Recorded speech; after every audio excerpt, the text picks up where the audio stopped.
Donc voilà, c'est enregistré. Donc nous sommes le 5 juin 2026 et un vendredi, c'est 20h20. Et nous allons commencer une étude sur l'universalisme, ou spiritisme universaliste, pardon, que nous faisons une semaine sur deux. Comme je disais, cette semaine, le mardi 2 juin 2026, nous avons eu déjà une belle conférence de Shirley Venâncio, qui a été faite, et nous faisons un deuxième aujourd'hui avec moi. Et dans 2 semaines, je vous préviens que ça sera la conférence d'une grande amie au Brésil qui s'appelle doutora Mônica de Medeiros, pour qui la connaît. Elle était là en France l'année dernière, conférence, et elle va parler d'un sujet très, très important, en complétant la création, en parlant de monades, sous-monades et de plans évolutifs de l'esprit, des dimensions spirituelles. Donc, c'est là, ça va être dans 2 semaines. La semaine prochaine, c'est avec Philippe, comme vous le savez. Et aujourd'hui, avant qu'on rentre dans notre sujet, on va commencer comme d'habitude avec une petite prière pour que nous puissions nous harmoniser tous ensemble, remercier ces moments et s'unir avec tous nos amis qui sont dans l'invisible avec nous. Et ensuite, nous commençons l'étude. Donc, j'aimerais demander, Elisa, est-ce que ça dérangerait de faire la prière ce soir, mon ami, pour qu'on commence?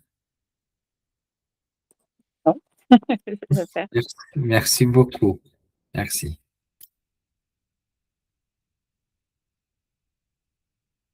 Divine source et à toutes les êtres, puissances, amis, êtres galactiques, guides, anges et archanges, à vous tous ici présents auprès de nous aujourd'hui.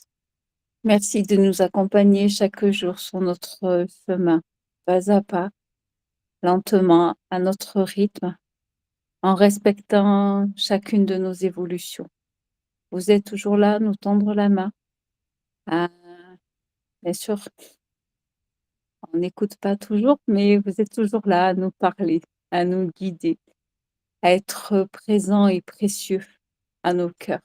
Donc, merci à vous tous et merci à toutes les personnes ici présentes pour encore des apprentissages, pour encore des leçons de vie. Merci d'être là avec tout l'amour que vous nous portez. Merci.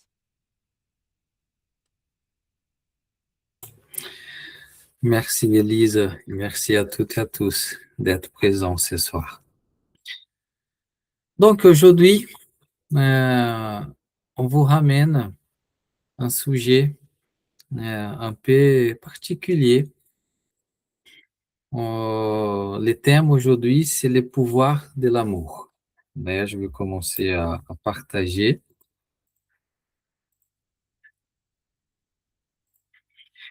Le pouvoir de l'amour, c'est quand même un thème qui m'est venu un peu comme inspiration. Et comme ça est venu ce thème, j'ai dit, mais qu'est-ce que je sais du pouvoir de l'amour? Qu'est-ce que je vais dire? C'est tellement large, c'est tellement abstrait, ou même temps concret comme thème, et que ça m'a mis un peu, je vais parler de quoi, commencer par où, etc. Et la réponse qui est venue dit, raconte les histoires que vous traversez, raconte les histoires que vous connaissez, qui sont des choses concrètes par rapport au pouvoir de l'amour. Et je vais commencer par une petite histoire. Dans cette même semaine, on a fait une réunion de psychographie ici au centre, et j'ai reçu un texte, une psychographie d'un esprit qui s'appelait Amanda, qui était désincarné avec 26 ans.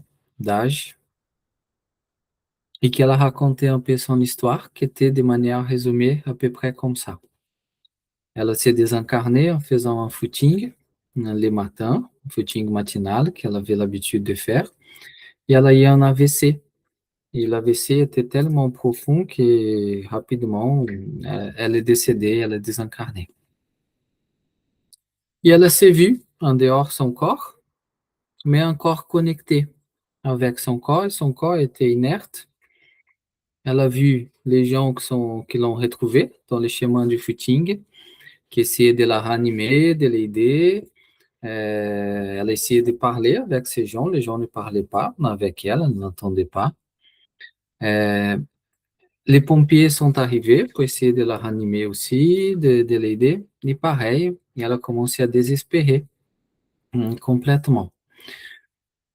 E après, au même temps qu'elle a commencé à désespérer, est venu des esprits euh, vampires qui attendent la mort, le décès des gens pour venir prendre les énergies vitales qui restent encore et même essayer de la prendre pour l'esclaviser. Donc, ces esprits vampires, ils ont commencé à s'acharner sur son corps. Et certains commençaient même à vouloir la prendre pour la mener dans des zones de prison. Et à ce moment, elle était désespérée, en position fétale. L'unique chose qu'elle a rappelée, c'était de sa grand-mère quand elle était petite, où sa grand-mère disait à elle de prier les petits Jésus. Et à ce moment, dans le désespoir, même si elle était une personne complètement matérialiste dans sa vie, qui ne croyait pas à grand-chose, elle s'est mise à prier. Et quand elle s'est mise à prier, sa grand-mère est apparue devant elle, avec plein des êtres lumineux qui l'accompagnaient.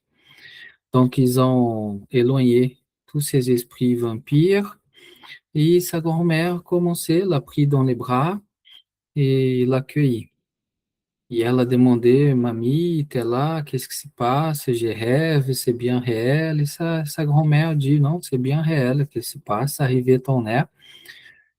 C'était pas prévu comme ça au départ, mais la miséricorde divine a décidé de te ramener plus tôt au monde spirituel pour que tu rentres plus tôt, parce que tu t'es trop éloigné du droit chemin, du bon chemin, en disant comme ça. En fait, en vie, elle, depuis tôt, elle avait une ambition qui est devenue une ambition qui faisait passer ses désirs avant tout. S'il fallait pour grandir, écraser quelqu'un dans le travail ou n'importe, pour avoir plus de pouvoir, pour dominer, elle a cherché, elle était fière de ça. C'était vraiment quelqu'un de très matérialiste et qui n'hésitait pas à tricher pour gagner, qui n'hésite pas pour avancer dans son travail, s'il fallait manipuler, faire, voilà. Elle a utilisé tous ces moyens pour arriver à ses fins. Comme elle s'est déviée trop de son mission de vie, elle était en train de rentrer dans un chemin très, très difficile qui après, il fallait rattraper et ça pourrait être vraiment très, très dur pour elle. Et sa grand-mère, qui était déjà un esprit bien éclairé dans le monde spirituel, a intervenu. Et la miséricorde divine a permis que son incarnation s'arrête là. Et elle expliquait à Amanda qu'est-ce que ça arrivait. Amanda, au lieu, même tout ce qu'elle avait fait, au lieu d'aller dans une zone de base astrale comme André-Louise, elle était ramenée directement dans un lieu où elle a pu, dans une cité spirituelle comme nosso lar, où elle a pu se guérir, então comprendre tout ça, parce qu'elle a dit que même sa grand-mère l'expliquant, elle ne comprenait pas. Elle était au début révoltée, non, elle voulait vivre encore, et etc. Mais avec peu de temps, elle a compris tout ce qui s'est passé et elle s'est mise rapidement au service. Et elle devenue guide des personnes qu'elle avait fait du mal pendant sa courte incarnation de 26 ans. Et elle disait qu'elle rigolait quand les gens pensaient à elle comme une sorcière qui était méchante, quand les gens pensaient à sa mémoire. Elle aimait tellement ces gens qu'elle voulait faire le bien et qu'elle reconnaissait qu'avant elle était comme une sorcière vraiment. Bon, bref, elle m'a demandé, elle a dit, parle du pouvoir de l'amour. Parce que moi, j'étais épargné d'aller dans des zones de souffrance, j'étais épargné d'aller dans des zones où je devais subir la loi de Talion pour apprendre parce que j'étais capable déjà d'apprendre. Et aussi l'intercession de ma grand-mère, de ma mamie, qui, grâce à elle, qu'elle s'est portée garante et a tout fait, elle m'a évité cet apprentissage par la douleur. Et moi, rapidement, après tout ça, j'ai pu sortir dans un état où j'ai généré de la souffrance pour les autres et pour moi, même si je ne savais pas encore, pour être au service de l'amour, de la bienveillance. Et je sens une paix, elle disait, tellement grande aujourd'hui. Je suis émerveillé par tout ce qui se passe. Ce pouvoir de l'amour qu'on veut parler, aborder aujourd'hui. Vous savez, quand vous faites quelque chose dans la vie, surtout pour quelqu'un qui la société va dire mérite pas, mais vous le faites quand même et vous êtes surpris du résultat. Je suis sûr que vous tous et toutes ont déjà fait ça, ont déjà tendu la main à quelqu'un qui vous a donné une claque, ou quelqu'un qui vous tournait le dos, ou quelqu'un qui vous médisait ou faisait quoi que ce soit de ce genre. Et vous avez vu que ça valait la peine. Même si la culture, même si le monde disait non, cette personne ne mérite pas. Elle a fait tout le contraire pour mériter de l'aide. Elle a fait tout le contraire pour recevoir l'amour. Je donne l'amour. Et les résultats, non. C'est un peu comme un mandat. Si on lui tournait le dos face à tout ce qu'elle faisait, elle irait se trouver jusqu'aujourd'hui dans des zones sombres, être révoltée, avec plein de haine dans le cœur, mais grâce à un être qu'il a aimé, qui, malgré tout ce qu'elle faisait, cet être et d'autres l'ont tendu la main, ils l'ont donné l'amour pour qu'elle apprenne l'amour. Et au lieu qu'elle souffre et qu'il fasse souffrir, aujourd'hui, elle est heureuse et fait aussi la même chose. Elle donne de la joie, elle donne de l'amour. Et elle a demandé, parle de ce pouvoir de l'amour, le pouvoir de la charité. Et c'est l'objectif de notre conférence de ce soir. On va parler quelques cas où on cite ce pouvoir de l'amour, où on cite justement l'enseignement, un des enseignements principaux du Maître Jésus et de plein, pratiquement tous les courants religieux, spiritualistes, qui c'est aimer vos ennemis, aimer tout le monde, aimer, donner l'amour, car la voie de la paix, la voie du bonheur, c'est la voie de l'amour, quand on donne l'amour de façon désintéressée. Jésus ne cessait pas de dire, aimez vos ennemis, rendre le bien pour le mal. Ne faites pas aux autres ce qu'est-ce vous ne voulez pas qu'ils vous fient. Et comme un mandat, on peut croire bien que nous aussi, à un moment de notre existence, il y a quelqu'un qui nous a tendu la main quand nous étions égarés. Et grâce à cette main tendue, nous sommes qu'est-ce que nous sommes aujourd'hui. Avant de commencer à parler un peu de quelques histoires, juste en rappelant la charité, qui c'est amour en action. Et c'est ce chemin-là de mettre l'amour en action, qui c'est le chemin qui est dit en toutes les grandes courants, en tous les enseignements, depuis que le monde est monde, comme l'unique chemin qui mène l'âme, qui mène l'esprit à l'illumination, qui mène l'esprit vers un retour dans la maison du Père, de la Mère, du Créateur, qui mène l'esprit à un bonheur indescriptible. Si on se rappelle, on a déjà parlé d'autres, mais si on parle dans toutes ces cultures, si on parle du hindouisme, dans les livres Bhagavad Gita, pardon, au chapitre 16, il y a 3 versets qui vont parler de ces vertus. C'est la vertu d'aimer.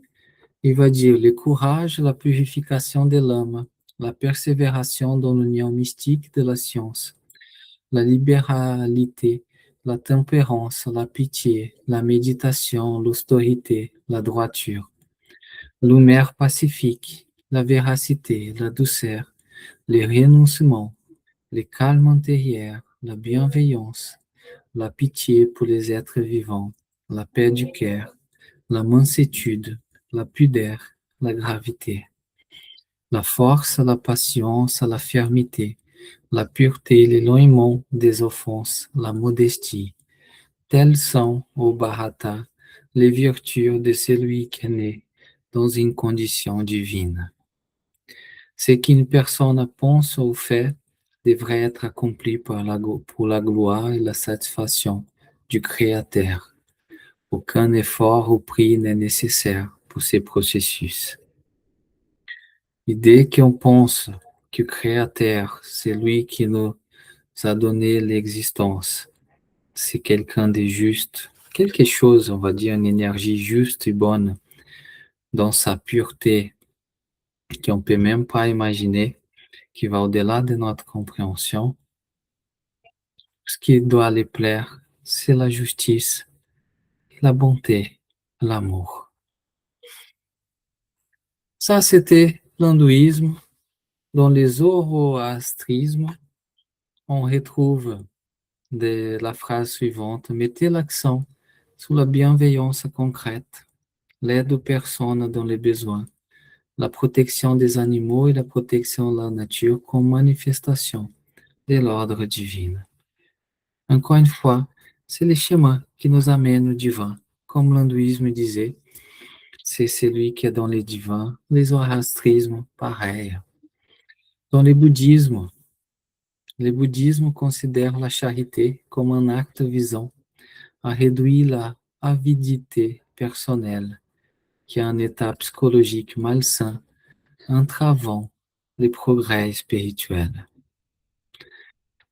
Il dit aussi, et va plus loin, que les principaux bénéficiaires de tout acte de charité, c'est les donateurs. C'est le chemin qui nous mène à l'illumination. Quelques phrases du Bouddha pour illustrer cela. Rayonnez d'un amour sans limite vers le monde entier. Donnez, même si vous n'avez que peu de choses.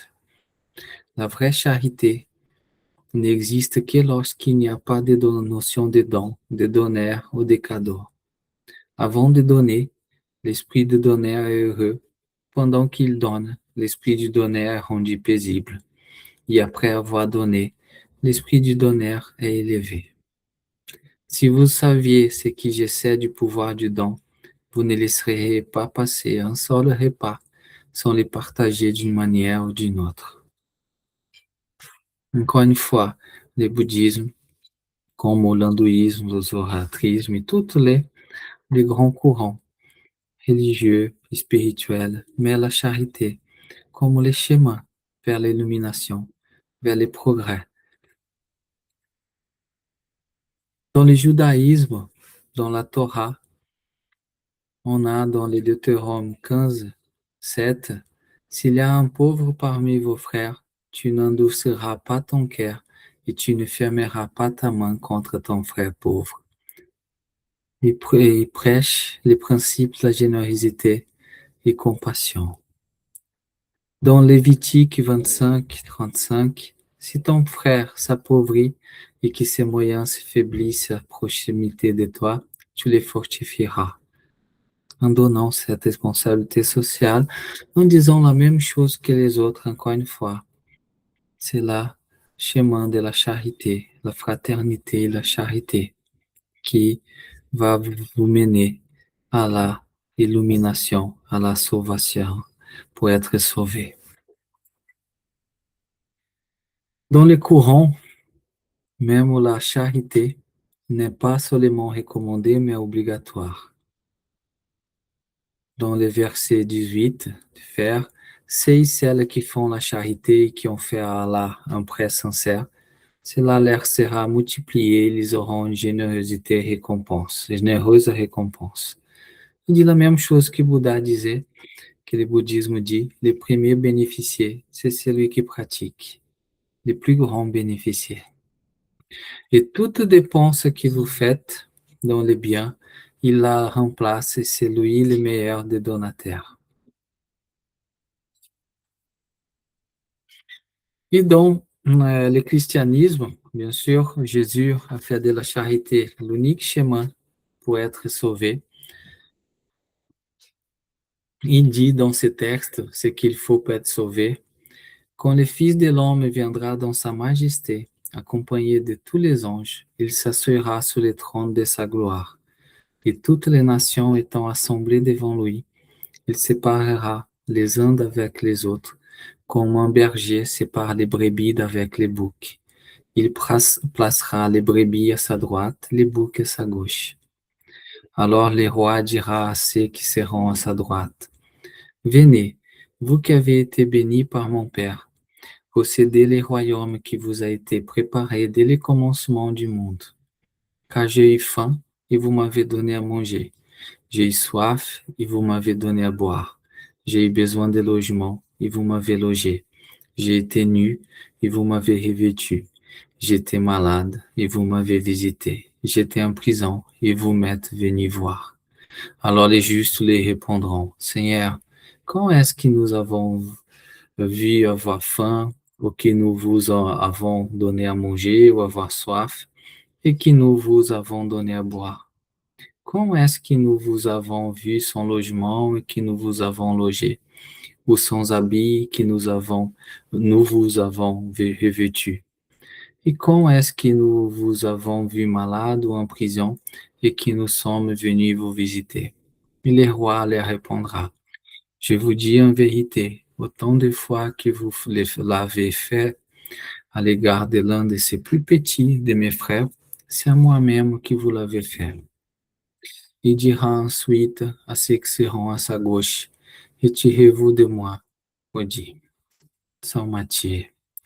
C'est juste une partie, elle est encore plus grande, mais où on voit euh, que Jésus met la charité comme l'unique chemin pour être placé à droite, pour être sauvé, avoir les droits au bonheur, avoir la illumination, comme tous les autres courants qu'on a déjà cités.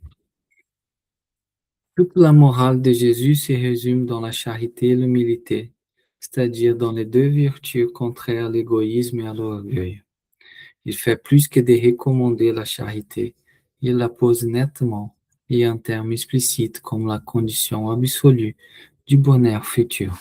Pas que lui, tous. Et le spiritisme, elle a mis sur le chemin de la charité comme son drapeau. Or, la charité, point de salut. C'est-à-dire, il n'y a pas d'autre moyen. On peut avoir toutes les connaissances du monde, on peut avoir tout ce qu'il faut, mais sans la charité, sans avoir l'amour pratiqué en action, je n'avancerai pas. Et bien sûr, si on va dans d'autres courants, la théosophie, l'Umbanda, etc., c'est la même chose. C'est l'amour, c'est la fraternité. Et qu'est-ce qui nous préconise, nos amis même, en venant d'autres orbes? C'est la fraternité, c'est l'union, c'est la charité, c'est donner lieu à cette chaîne d'entraide. Ça, on avait déjà parlé, ça, on avait déjà dit, pour ça que j'ai passé rapidement. Et pour mieux illustrer les pouvoirs de l'amour, je vais citer quelques petites histoires, certaines que vous connaissez, des êtres connus, d'autres qu'on va trouver dans des livres qui sont psychographiés par Chico Xavier, par exemple, ou d'autres, des histoires que nous avons vues entrer en contact ici, à travers nos réunions médiuniques, comme celle d'Amanda, que je viens de vous raconter, son histoire, où l'amour, cet amour qui a été donné, qui contrariait tous les principes mondains, a fait son cours et a pu sauver des enfants égarés qui, au lieu de rester dans la souffrance, qui, au lieu de rester dans la révolte et de faire souffrir, ils ont devenir, ils ont trouvé la paix intérieure, trouvé un état de joie et, en même temps, s'est mis utile dans les services des décès qui ont été encore dans cet état de révolte. On a grandi en même temps qu'on rompt cette paix, on a grandi cette chaîne du bien, cette fraternité. Comme quelques, quelques histoires pour illustrer cet pouvoir de l'amour, on peut citer bien sûr les grands de l'histoire comme Bouddha, qui a fait don de sa vie entière pour qu'il connaisse son histoire de Siddhartha Gautama. Lui, c'était un prince, fils d'un roi qui avait beaucoup de pouvoir à cette époque, à 500 ans à peu près avant Jésus-Christ. Il avait tout. Il était même son père, dû à certains contacts avec des personnes qui devinaient le futur, qui l'avaient mis en garde par rapport à la mission de Bouddha. Son père a même essayé de le protéger au maximum. Il était épargné de toute souffrance du monde. Il a vécu un peu dans une illusion, comme si tout était beau, tout était doré. Il avait la richesse, il avait tous les plaisirs qu'il voulait, il avait des serviteurs fidèles, la santé, il avait tout. Mais il manquait quelque chose à l'intérieur de lui. Euh, il manquait justement cet acte de propager l'amour, quelque chose qu'il était presque comme privé. Lui, il a tout laissé pour justement mettre en pratique cette propagation de l'amour. Et il a tout laissé de côté, tous ses plaisirs, toute richesse, tout, il a tout changé pour suivre son cœur et donner tout l'amour qu'il avait, toute la sagesse qu'il avait déjà, parce que c'était un être illuminé avant son incarnation même. Et il a pu éclairer des millions et des millions et des millions et des millions de personnes à travers les siècles par cette donation. Donc là, qu'avec cette vie-là, on peut voir le pouvoir de l'amour. Parce qu'à partir du moment qu'il a décidé de faire de sa vie une musique, une mélodie de l'amour, cet amour a propagé à travers les siècles jusqu'aujourd'hui, 2500 ans après. Et ça continue de toucher les cœurs des millions et millions et milliards même de personnes à travers le monde et rendre la paix. Nous avons, bien sûr, si on parle des grands, nous avons notre Maître Jésus qui, avec sa vie, son incarnation, ici parmi nous, a fait un des actes d'amour les plus grands qui a toujours qui a existé. Il a montré que malgré les mauvais vouloirs du monde, que malgré les mauvais vouloirs des personnes, on peut rester intègre et donner l'amour parce que ça vaut la peine. Et grâce à tous ces actes, toute sa vie, cette chanson d'amour qu'il nous a donnée à travers son incarnation, le monde a changé à tout jamais. Nous avons, avant même le calendrier, c'est dit avant Jésus-Christ et après Jésus-Christ. Ça a changé le monde entier. Et malgré toutes les mauvaises tendances des hommes, malgré l'orgueil, malgré tout ce qui a été fait en son nom, son image a toujours resté pure, parce qu'on ne peut pas attacher toute sa mission d'amour qu'il a eue. Il a montré comment pardonner, il a montré comment accueillir même ceux qui essayent de nous agresser. Il a toujours traité l'autre comme son égal, sans exiger quoi que ce soit, simplement en montrant la vérité et en donnant de la tendresse, de l'amour, pour que l'autre, il comprenne ce qu'il disait. Il donnait l'exemple.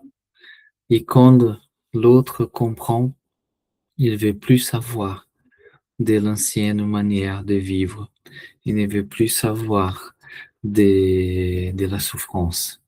Qu'on connaît les bonheurs, qu'on connaît la légèreté, la sensation qui nous élève au-delà de tout ce qu'on peut imaginer, cette sensation de paix intérieure. On ne veut plus en savoir de qu'est-ce qu'on connaissait de manière qu'on vivait dans la souffrance, dans l'inquiétude, dans la guerre, dans les conflits. Notre libre arbitre devient bien plus prononcé. Et c'est qu'est-ce que Jésus a fait, ainsi comme Bouddha, montré par l'exemple, pas que par les paroles, mais surtout par l'exemple. Il donnait l'opportunité que le monde puisse essayer, sentir en lui-même ce qu'est-ce qu'il disait.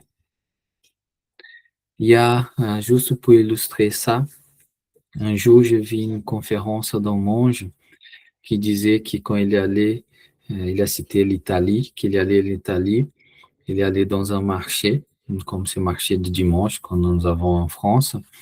Il a vu des fraises, mais tellement grandes, de très très belles fraises, comme celles qu'on voit dans des dessins animés, rouges, merveilleuses. Mais quand il mangeait, il n'y avait pas beaucoup de goût.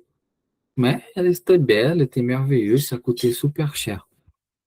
Il a acheté quand même une autre barquette de fraises, petite, un peu bizarre, la forme étrange, qui donnait pas trop envie visuellement.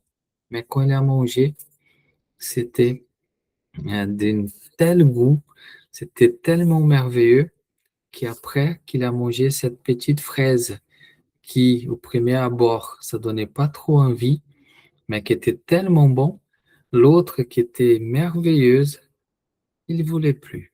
Il disait non, celle-là, c'est tellement bon, c'est une joie, une explosion de bonheur dans mon palais, que je ne veux plus l'autre. C'est à peu près la même chose, comme Jésus dit, la porte de la perdition, de l'illusion, qui est grande, ouverte, et la porte étroite qui mène au bonheur, qu'il faut faire de sacrifice. Donc, l'illusion et le bonheur. Mais une fois qu'on goûte à ces bonheurs, on ne veut plus en savoir de cette illusion d'avant. Et c'est ça que les grands avatars comme Bouddha, Jésus, est venu nous propicier, nous montrer et nous amener à goûter ces bonheurs. Et c'est ce pouvoir de l'amour que nous parlons aujourd'hui. On pourra citer tellement des histoires, je vais citer quelques-unes. Par exemple, on peut citer l'histoire de Marie-Madeleine, un des grands apôtres de Jésus-Christ et connu dans le monde entier. Et aujourd'hui, quand on étudie la spiritualité, elle se manifeste et on sait que c'est un des grands avatars de l'humanité, un des grands guides de toute l'humanité qui gère pas mal, beaucoup de phalanges spirituelles qui travaillent dans ce sens de propager l'amour, la charité. Marie-Madeleine, vous connaissez, entre guillemets, son histoire. Quand elle a vu Jésus pour la première fois, elle a senti une énergie tellement puissante. Elle a senti, sans qu'avant que Jésus dise quoi que ce soit, elle a senti un amour pur qu'elle n'avait jamais senti dans son incarnation. Et que cela a fait tellement sens à elle qu'après toutes les illusions qu'elle était habituée, la richesse, les plaisirs charnels, matériels, les fêtes, etc., ne faisaient plus de sens. C'était tellement pur, c'est un peu comme les phrases que je vous ai dit. C'était quelque chose qui l'a éblouissée et elle a promis même sa vie à Jésus au même moment. Après la désincarnation de Jésus, elle s'est trouvée seule. C'était une société très machiste à l'époque, où même les apôtres l'a laissée. Et elle s'est trouvée seule. Et Jésus, avant, quand il était là, elle a dit à Marie-Madeleine, je veux que tu prennes soin de tes enfants. Et Marie-Madeleine a dit, mais j'ai pas des enfants. Elle disait à Jésus, je n'ai jamais eu. Et après que Jésus a désincarné et a monté, après sa revenue et qu'il est parti et qu'il n'est plus revenu en se matérialisant, elle était un peu perdue, sans savoir quoi faire. Il y a plein de lépreux qui sont arrivés à la recherche de Jésus et elle a dit à tous ces lépreux, bon, vous êtes arrivés tard, il est parti. Les lépreux sont OK, ils ont fait demi-tour pour retourner dans le val des lépreux à Jérusalem, qui avait des milliers des exclus de la société à l'époque. Et là, elle a fait une réflexion. Bon, moi, je n'ai rien, et ils ont besoin. Voilà mes enfants que Jésus a dit. Et elle a dédié la vie, elle a déménagé dans les val des lépreux. Elle a dédié sa vie à les secourir et à faire adopter comme ses enfants. Et tous les jours, elle faisait des conférences, des études pour expliquer les enseignements de Jésus et surtout par la charité appliquée avec eux, en donnant de son temps, en donnant de sa vie, en train d'aider, de soulager, de augmenter la morale, de parler de la vie future, de donner du courage, donner de la force, même face à telle souffrance qui passait. Et les jours qu'elle a eu, parce qu'elle a eu la lèpre, les jours qu'elle a su qu'elle avait la lèpre, elle a sauté de joie en remerciant, parce qu'elle allait être encore plus acceptée et pouvoir aider mieux à tous qui étaient là dans ce val de lépreux.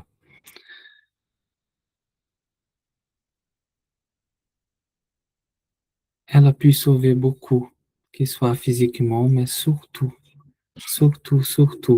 des milliers et des milliers qu'elle a pu ramener à ces chemins d'amour, de charité, de fraternité, par son exemple, par son don de soi, en tant qu'incarnée, et bien sûr, après désincarner, elle a continué à faire toute cette mission d'amour. Une autre histoire très connue, comme le pouvoir de l'amour, c'est l'histoire de Saint Paul, ou de Paul de Tarse, ou de Saul de Tarse. Pour qui connaît l'histoire qui a lu les livres Paul et Étienne, vous pouvez savoir de quoi je parle. Saul, c'était un pharisien, un maître de la loi euh, hébreu, et, et qui est devenu un persécuteur du christianisme. Il voyait le christianisme comme une grande menace pour les traditions judaïques qui propageaient cette foi qui allait à l'encontre des lois de base qui, selon lui, qui étaient établies par Moïse. Il est allé jusqu'à même à commettre, à commandater des morts, à condamner. Il avait le pouvoir des juges de condamner. Il a condamné Étienne, il a condamné beaucoup d'autres aussi à la mort, jusqu'à que Jésus vienne à son rencontre à la porte de Damas, pardon. Et vous connaissez après qu'il est devenu, vous connaissez l'histoire, il est devenu le plus grand propagateur du christianisme moderne, où il a subi les plus grands défis, il a subi les plus grandes violences, euh, mais il n'a jamais désisté. Il a fait don de soi, de sa vie, pour libérer le monde ancien de l'ignorance et donner les enseignements libérateurs qui c'était aimer ton prochain, aimer tes ennemis, faites-les bien à tous, même à ceux qui vous font du mal. C'est la voie du bonheur.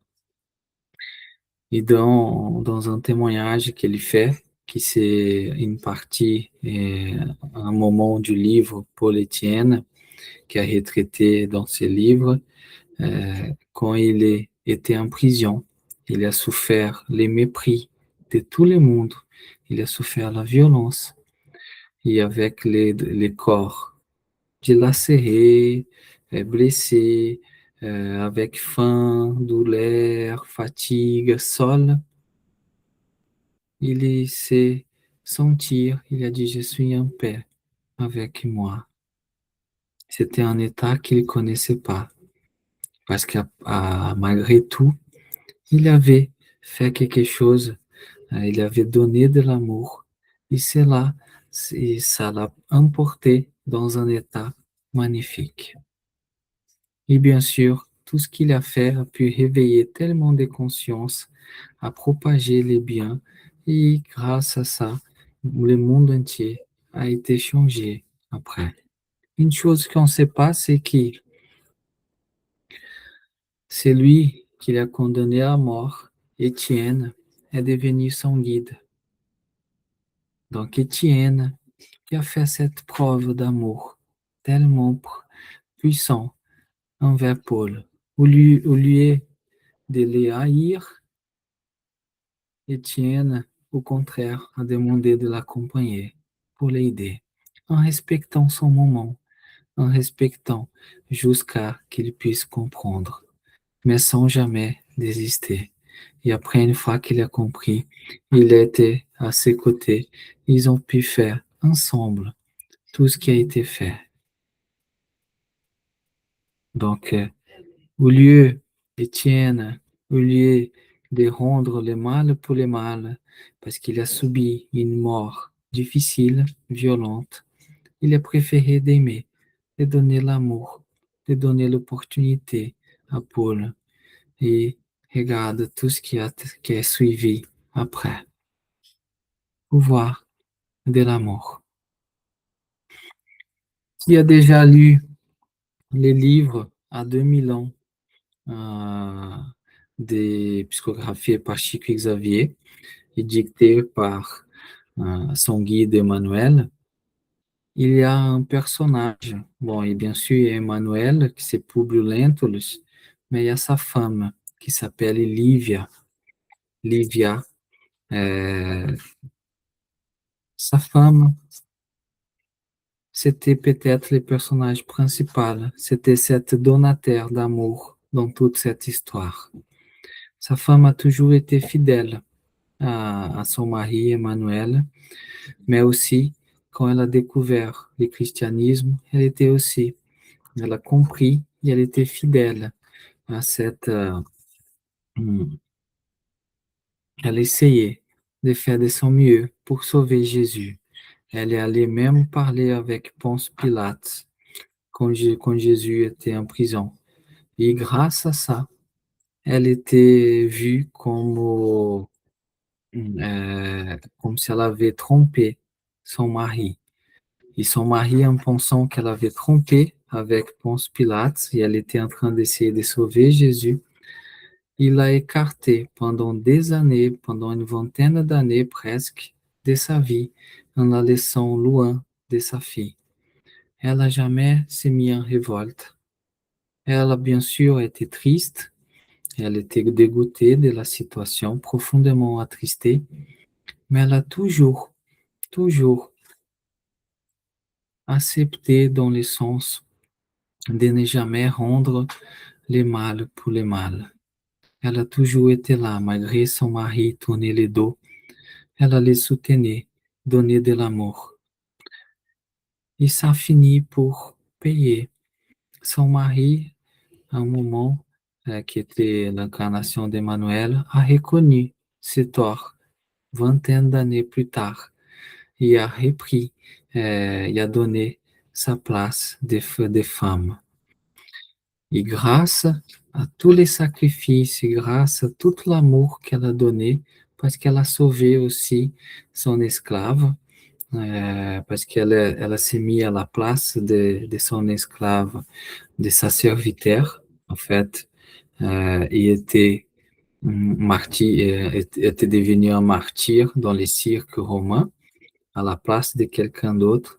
Grâce à ça, elle incitait son mari aussi à regarder la charité comme le chemin de salvation. Et il a pu faire un tournant dans son existence et, et encore dans cette incarnation, à mettre en pratique l'amour. Et en mettant en pratique l'amour, il a pu faire d'autres aussi regarder et mettre en pratique, etc. C'était une propagation et c'était une histoire magnifique. Qui a lu le livre suivant, qui s'appelle 50 ans plus tard?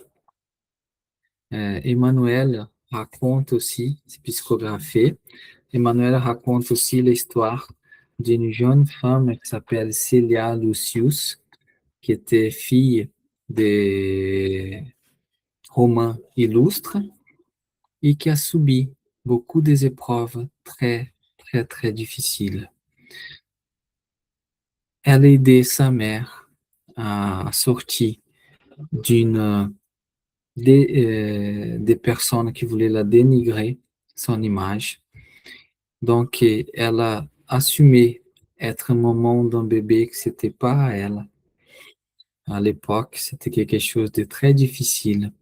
2 fois, elle a fait cela. Elle était exclue de sa famille. Elle était exclue du cercle des amis. Elle était exclue. Elle était dans un monastère. À un moment, elle était exclue du monastère. Mais elle a toujours, malgré tous les mauvais vouloirs de la société, malgré la haine, même de ses parents, de gens proches, elle a toujours fait ce que son cœur disait de faire le bien pour ceux qui font le mal et faire le bien aux autres. Elle a laissé les mauvais vouloirs avec les autres et isolée, elle a commencé à faire la charité autour d'elle. À Elle a dédié sa vie à faire le bien à des enfants, à des animaux, et elle a modifié par son exemple. Tous ceux qui l'a crucifié quelques années auparavant ont devenu des admirateurs et ont compris les messages qu'elle voulait dire. Et eux aussi ont passé à être fraternels, à travailler, être des travailleurs du Christ au lieu de continuer dans leur vision euh, bornée, égoïste que pour eux-mêmes. Pouvoir de l'amour, faire ce qui est juste, prendre la porte étroite, malgré le monde, le pousser vers la porte grande de la perdition. Elle a préféré la porte étroite. Et celle-là a porté plein de fruits, 1%, 1 pour 60, 1 pour 30, comme dit Jésus. Ça sont des histoires que je vais vous citer, des histoires connues que vous pouvez trouver dans des livres. Depuis quelques années, nous faisons beaucoup de réunions d'aide aux esprits souffrants, comme aussi des réunions de désobsession. Et nous voyons des histoires incroyables qui déroulent dans nos yeux. Des êtres qui nous disent dans un premier moment qu'ils voulaient et qu'ils aiment faire du mal, qu'ils aiment dominer, et que tout ce qu'on dit et on pourrait dire de faire le bien, la fraternité, l'amour, c'est carrément de n'importe quoi qu'on voit un être, un frère ou une sœur comme ça. Ouvrir les yeux et goûter cet amour et avoir un changement radical, pas parce qu'on a parlé, mais parce qu'elle a senti et cette sensation l'a mené, l'emporter dans un bien-être tellement profond qu'elle est disposée à tout laisser de côté et à suivre ses chemins, un peu comme Paul quand il a vu Jésus en Damas. C'est quelque chose de merveilleux. Et quand cet être, un être comme ça, il migre, il change de direction, il amène avec lui des milliers, voire des millions d'autres, parce qu'il devient un exemple. Il devient une véritable source de motivation pour beaucoup des êtres qui pensent que c'est impossible. Gandhi, il disait que l'exemple était tout. Gandhi, il a même fait de sa vie un exemple. Il y a une petite histoire avec Gandhi par rapport à ça, pour illustrer cette importance de l'exemple. Il y a un moment qui est venu lui demander, à lui de donner des conseils à son fils qui ne voulait pas l'écouter, son fils enfant qui mangeait beaucoup de sucreries et apparemment il était diabétique. Il avait un problème, il ne pourrait pas. Il a demandé à Gandhi, s'il te plaît, Gandhi, parle avec mon fils pour qu'il puisse m'écouter, sinon il va devenir malade, il peut avoir de sérieux problèmes. Et Gandhi regarde la maman et dit, ramène-les dans 3 mois. Il amène son fils à nouveau et dit, Gandhi, voilà mon fils, à 3 mois en avant, tu m'as dit de ramener maintenant, et réexpliquer la situation. Et Gandhi a pris le gamin, a mis sur son genou et a parlé, mon fils, ne mange pas les sucreries comme ça. Écoute ta maman ne dit pas pour mal, elle te dit pour ton bien. Donc, si tu manges, ça peut te faire beaucoup de problèmes et après, tu vas souffrir beaucoup. Écoute ta maman, écoute-la maintenant. Ne mange pas de sucreries, c'est pour ton bien. Pas plus que 2 minutes. Et la maman a regardé Gandhi et dit, non, mais c'est tout. Vous m'avez fait attendre 3 mois pour ça? Pourquoi vous n'avez pas dit ça 3 mois en avant? Et Gandhi a répondu, à 3 mois en avant, moi j'ai mangé aussi des sucreries. Je n'avais pas l'autorité de dire cela à votre fils. Là, j'ai passé 3 mois sans manger. Et aujourd'hui, je peux le dire avec autorité que je ne mange pas. Et c'est pas ça qui va enlever sa joie de vivre. Je peux lui dire et donner l'exemple. Prenez l'exemple comme tout. C'était pas des paroles en l'air. Dans notre centre, on a eu tellement des histoires que je pourrais rester ici des semaines en train de raconter. des frères et sœurs qui ont, qui nous font, qui je suis ému, qui ai des pensées, des fois. Il y a deux histoires que je voulais vous partager pour finaliser cette conférence. Deux histoires que j'ai pu moi-même participer. Une histoire, c'est avec un esprit qui pendant plusieurs vies, mais une dizaine de vies, il désincarnait, toujours écrasé. Dans une vie plus récente, il était désincarné, écrasé par une voiture, un accident qui l'écrasait. À 100 ans en arrière, il était écrasé par une charrette, un chariot. À quelques encore 100, 200 ans en arrière, une pierre qui est tombée dessus, l'écrasait. Des milliers d'années, et toujours il finissait écrasé par cette vie écrasée. Et quand on a parlé avec lui, il ne savait pas pourquoi. Il était un peu dans la incompréhension. Pourquoi toujours je finis ma vie, même avant, toujours écrasé. Et nous sommes allés regarder son passé. À plusieurs milliers d'années, dans l'Inde ancienne, il était un noble d'une caste très élevée et avec ses amis, il jouait avec ses éléphants d'aller dans des petits villages de personnes de caste inférieure, pauvres. Il s'amusait à écraser la tête des enfants avec l'éléphant de ces villages pauvres. Ça volait rien. C'était un jeu pour eux.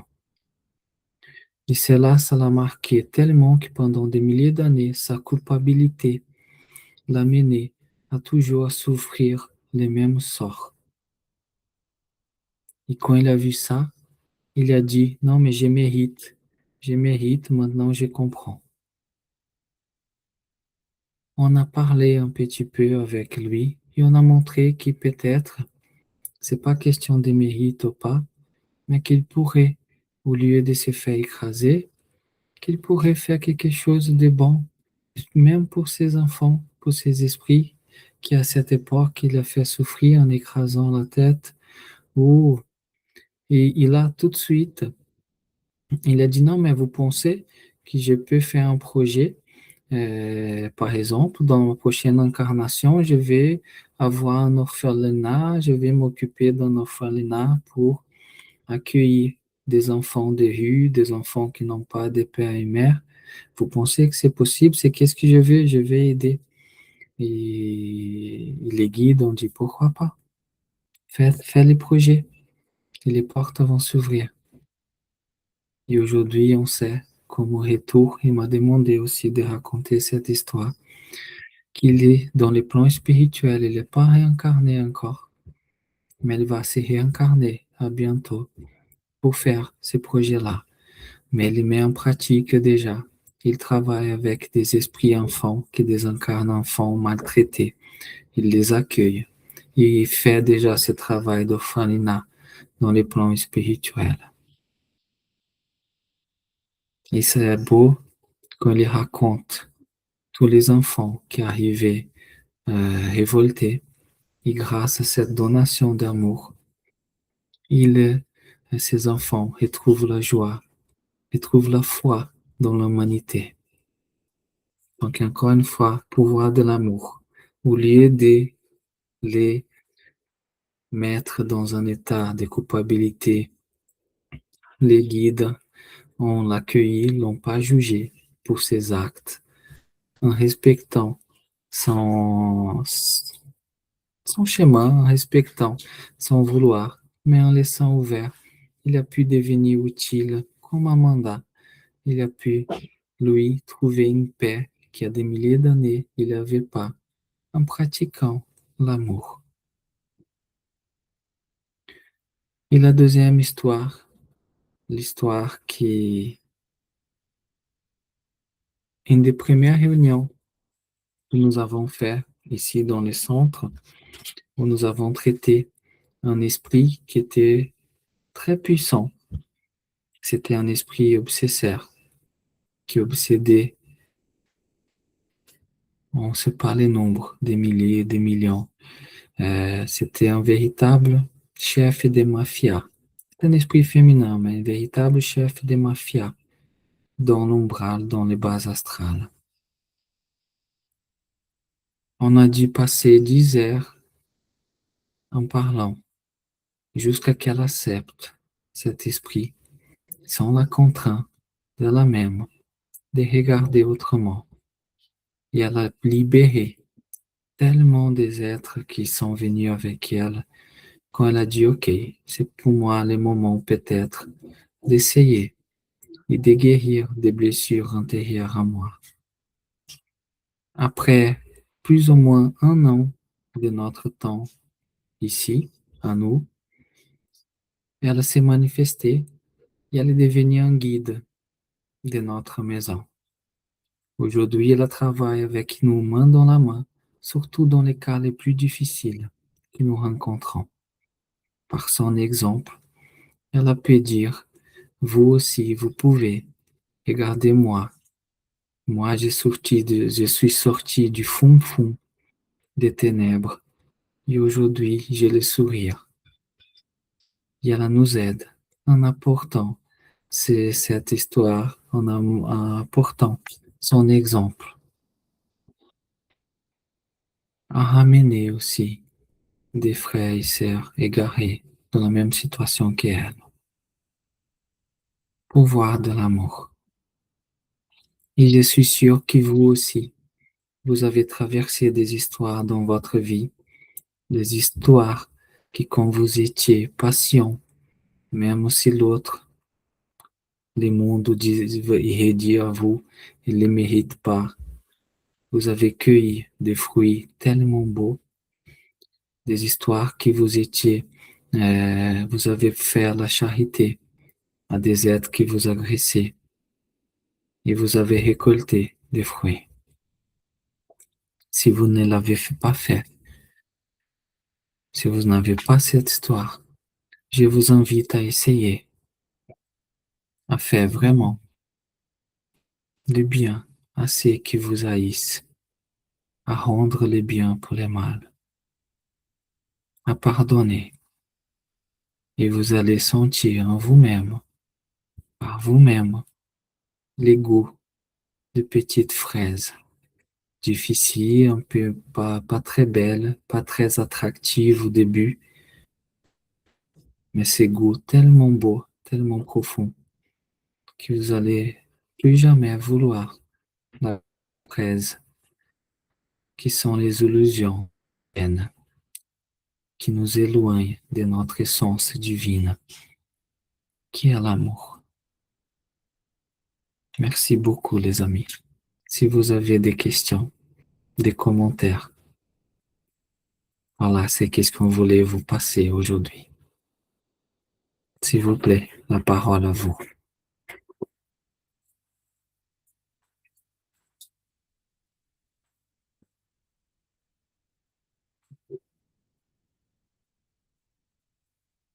Avez-vous des questions, commentaires ou compléments? Ou si quelqu'un veut raconter aussi, aujourd'hui c'est question d'histoire, un exemple, soit personnel ou d'autres exemples liés, s'il te plaît.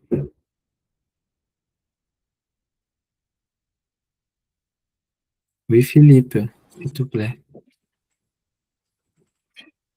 Et de nouveau, une confirmation que rien n'arrive au hasard. La conférence de la semaine prochaine étudiera l'impact de la bienveillance, de l'amour, aussi bien en termes de pensée qu'en parole, sur la physique, c'est-à-dire sur notre corps, sur notre environnement, et puis sur toute l'eau dont nous sommes majoritairement composés. Donc j'ai été ravi d'écouter ça ce soir. Très bien, ouais. Et c'est vrai qu'on se concerte pas, on se parle pas, hein, Philippe. Qu'est-ce qu'on va parler? Je savais pas qu'est-ce que tu veux dire la semaine prochaine. Ben, c'est la suite de ce qui avait été fait il y a la semaine dernière.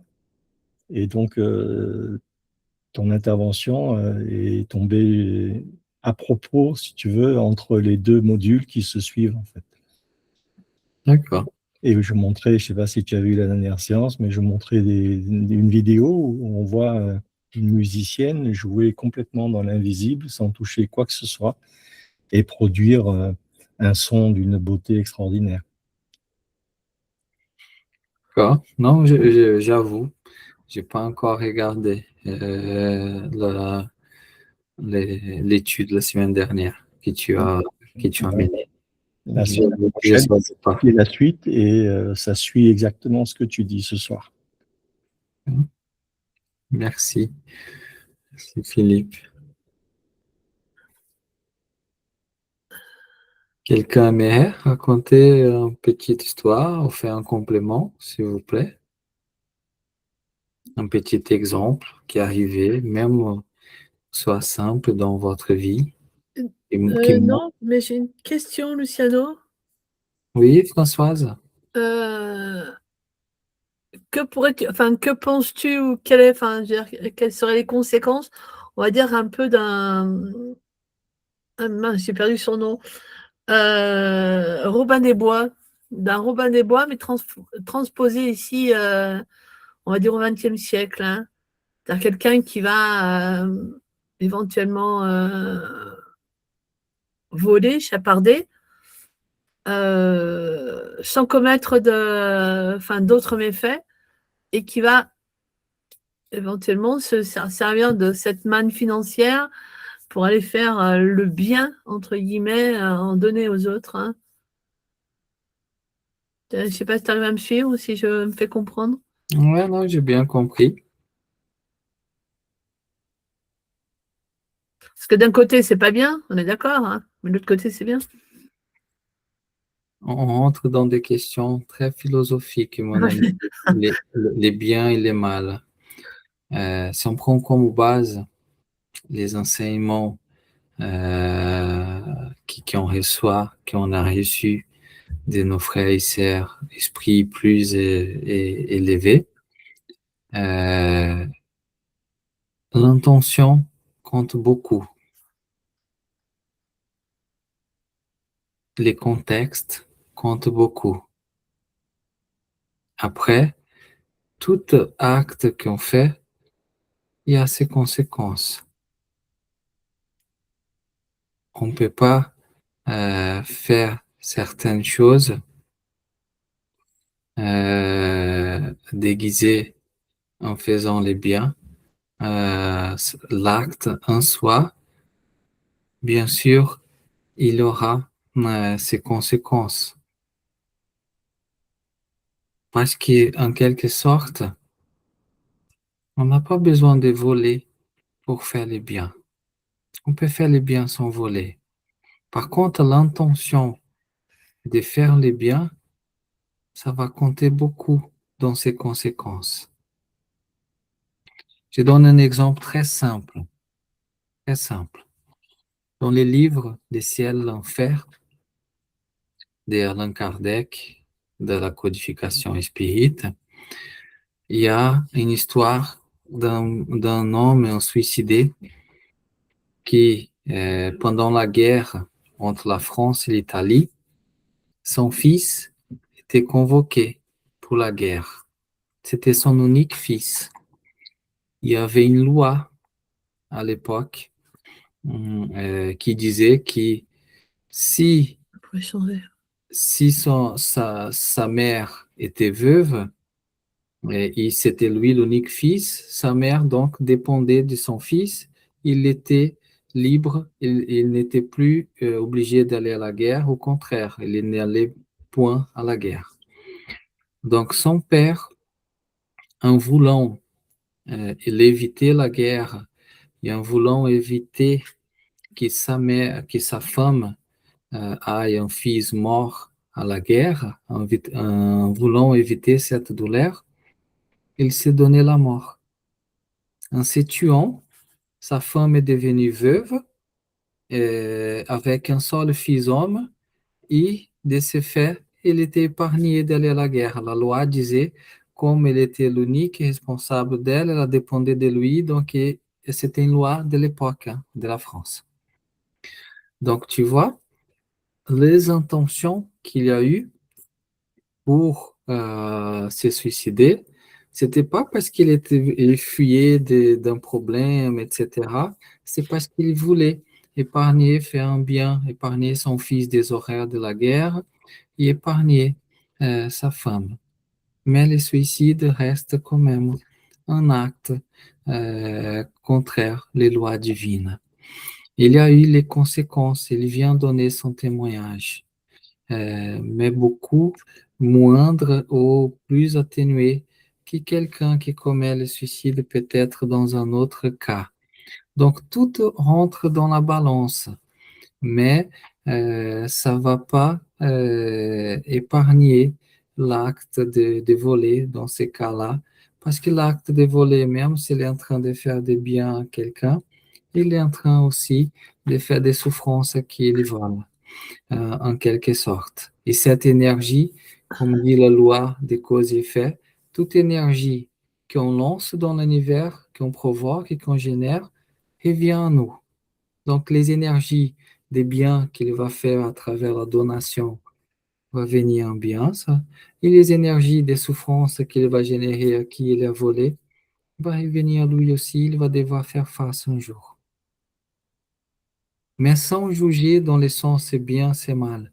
C'est Mhm. juste conséquence des lois divines, la loi des causes et effets. Ok, merci. Si je réponds à la question. Oui, oui, en grande partie. Oui, c'est en très grande partie. Après, c'est une histoire que je connais de quelqu'un d'à côté de chez moi, mais que je ne veux pas raconter là comme ça. OK, Dans 15 jours. très bien. Janaïne, Bonsoir à tous. En bonsoir. fait, déjà, j'espère que vous allez tous bien. Et en fait, ça me fait penser à quelque chose quand je lis, là, j'ai lu plusieurs fois Or, la charité, point de salut sur ta slide. Et en fait, ça m'a fait penser à quelque chose. Et je me demandais si la charité est vraiment seulement un acte de don. Et comme j'ai vécu bon longtemps en France et maintenant j'habite au Maroc, je peux transposer un peu les deux cultures. Donc en France, on pense souvent à aider quelqu'un qui est seul ou dans le besoin. Au Maroc, la réalité, elle est parfois très différente. La famille, les voisins, la communauté, elle occupe une place centrale. Donc pour les Marocains, je précise juste que je ne suis pas marocaine, aider l'autre n'est pas toujours perçu comme un acte de charité exceptionnel, autrement comme ça pourrait l'être en France, mais comme quelque chose de naturel. Et du coup, ça m'amène à une réflexion. Peut-être que derrière la charité se cache en fait quelque chose de plus profond encore, qui est le lien. Tu vois où je veux en venir, Luciane? Parce que avant de donner, il faut déjà reconnaître l'autre comme faisant partie de notre humanité commune, en gros. Et la charité, selon moi, devient après l'expression un peu concrète de l'amour dans nos pensées, dans nos paroles et dans nos actes. En fait, ça devient quelque chose de naturel. Exactement, mon ami. On devient l'amour, on devient notre essence. En quelque sorte, c'est ça. Pour ça qu'ils disent, peu importe, c'est un peu comme Jésus. Jésus, même sous la croix, a pu être complètement déchiré, insulté, méprisé, torturé. Il a subi toutes les sortes de choses, mais il ne pouvait pas arrêter de donner l'amour parce qu'il était amour. Il ne pouvait pas être différent. C'était qu'est-ce qu'il était. C'était naturel, lui, de faire ça. Tu ne pouvais pas lui faire quelque chose au contraire. C'est un peu comme Gandhi, question violence. Tu pourrais faire quoi que ce soit avec lui, il irait jamais il irait prendre plein d'éclats, qui prend des choses. Lui, il était la non-violence, il était la paix. Indépendamment, qu'est-ce qui se passait parce qu'il c'est qu'est-ce qu'il est. Et la charité, pour ça que beaucoup définissent la charité désintéressée, la charité dans toute sa plénitude, la donation, l'amour. Quand on est amour, on a simplement émane cette énergie à travers nos actes. On devient amour, tout simplement. C'est ça, donc en fait, la charité, c'est pas je donne à quelqu'un, mais plutôt je suis relié à quelqu'un. Je suis relié à tout le monde. Quelque sorte. Quelque sorte, c'est bien plus au-delà de ça aussi, mon ami. Pas uniquement que ça. Merci. Merci à toi.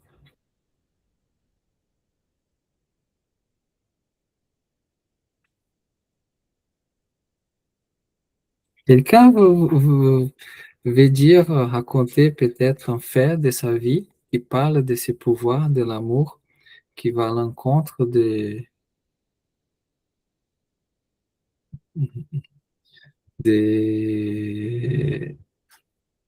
cultures mondaines, qu'est-ce que la société est préconisée, mais qu'on on suit la voie du bien, la voie de l'amour, et on récolte des choses, peut-être pas tout de suite, mais quelques années, qui nous sont même surpris avec les résultats.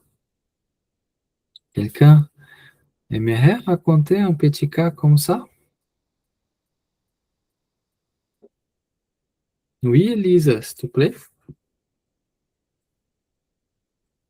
Alors, je sais pas si ça fera sens, mais c'est vrai que j'ai eu des personnes qui ont pu, voilà, me blesser, dans la vie, de tous les jours, que ce soit amicalement ou dans les vies amoureuses, et ça n'a pas été sans mal d'apprendre à dire, d'apprendre à pardonner, d'apprendre à aimer de nouveau, heu et sur une petite anecdote, quand la dernière fois que j'ai pu être blessée, j'ai dit à la personne, je lui ai demandé d'abord, quand il a dit: «Pardon», je dis: «Pardonne-toi à toi-même». Parce que s'il a pu me blesser, c'est que la personne avait mal et pas assez d'amour en elle. Donc j'ai pu voir au quotidien que, en fait, ça apporte une paix immense de pardonner à ceux qui nous blessent et de donner, tant d'amour. On est dans des phases de calme. Mais il faut d'abord apprendre à l'autre personne, enfin lui dire qu'il doit d'abord se pardonner à lui et s'aimer lui-même. Parce que pardon n'est qu'un mot, mais j'ai pu voir sur des personnes que ça avançait, que ça évoluait. Donc il m'arrive, de parler encore à ces personnes, de même mettre cette personne dans mes prières aussi, que l'on fait, les mercredis. Voilà, de les mettre aussi parce que j'avoue, alors ça peut sembler égoïste, mais ça me fait un bien aussi, énorme à moi. Donc de pardonner à l'autre, ça me fait aussi, moi, m'aimer plus, en fait, dans tout ça. Parce que la personne qui blesse, voilà, on a nos responsabilités aussi de vie, de choix de vie ou de choix d'incarnation et de décisions aussi qu'on a pu prendre. Donc voilà, c'est juste pour partager ça et de voir aussi quelle est la limite entre aussi le pardon et l'amour et de trop accepter aussi quelque chose. Être, dans l'amour, être dans la charité, c'est pas forcément et tout accepter d'une personne. Voilà donc voilà, c'était tout. C'est mon petit, mon petit témoignage. Merci. Merci, Elisa. C'est beaucoup. Quelqu'un d'autre a déjà vu des miracles de l'amour, des choses que les gens disaient c'est impossible, mais qu'avec de la bienveillance, de la patience, de la persévérance, c'est impossible est devenu possible.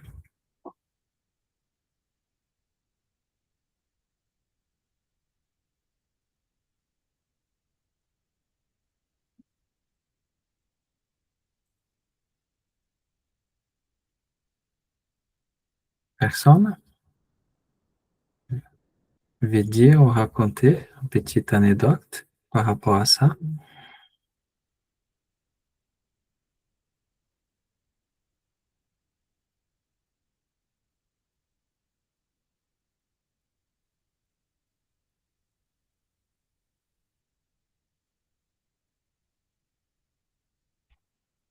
Personne n'avait fait un dernier commentaire?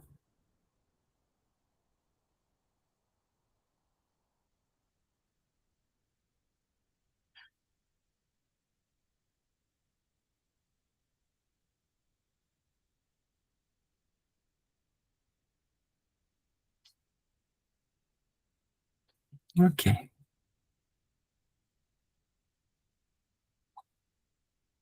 On va pouvoir alors, les amis, clôturer notre étude de ce soir.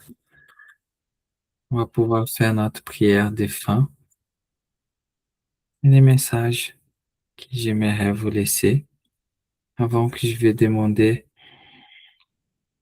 à notre ami Philippe de faire une belle prière que nous puissions clôturer cette séance. Essayez par vous-même, faites l'expérience, laissez vos cœurs vous parler, même aussi des situations du monde ou des amis que vous pousserez dans une autre direction. Goûtez, goûtez les pouvoirs de l'amour, goûtez les pouvoirs de la charité. Essayez par vous-même. Et après, vous pouvez voir et décider qu'est-ce que vous voulez pour vous. Mais essayez à travers votre exemple, même si va à l'encontre des intérêts personnels.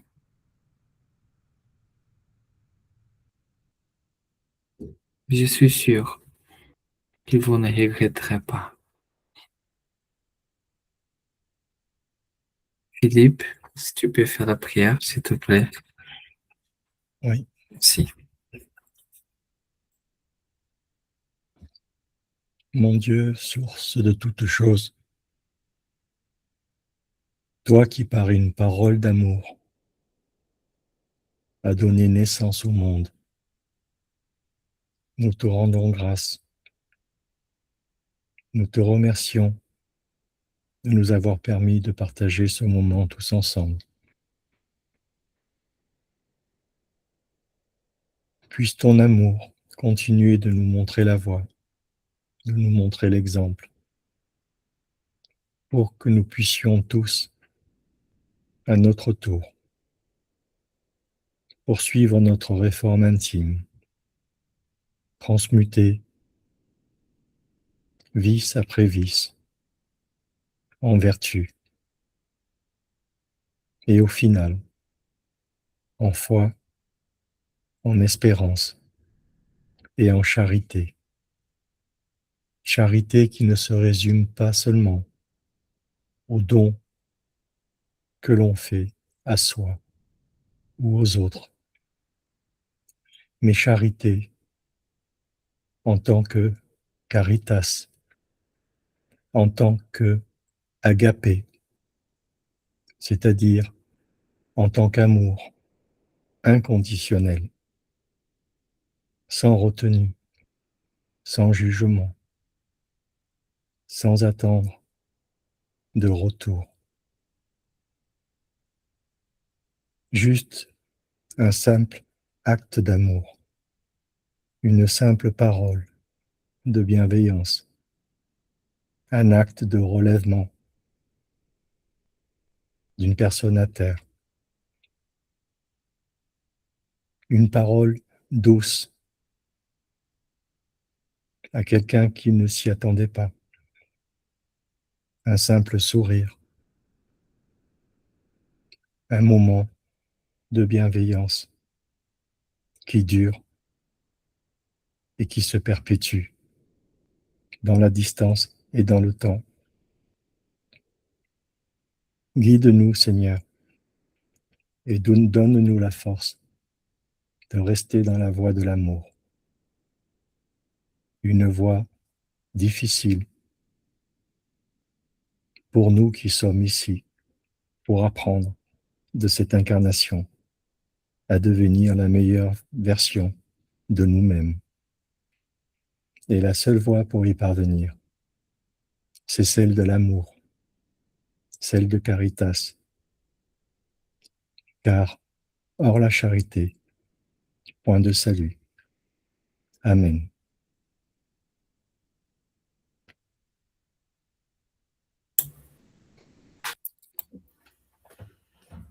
Amen. Merci beaucoup. Bonne soirée, bon week-end. Merci les amis. Bonne soirée, bon week-end à toutes et à tous. Et bonne formation. Au revoir. Bonsoir. Ouais. Bonne nuit. Attends, Bonne nuit. Et merci beaucoup. bye bye, bonne soirée, bonne formation.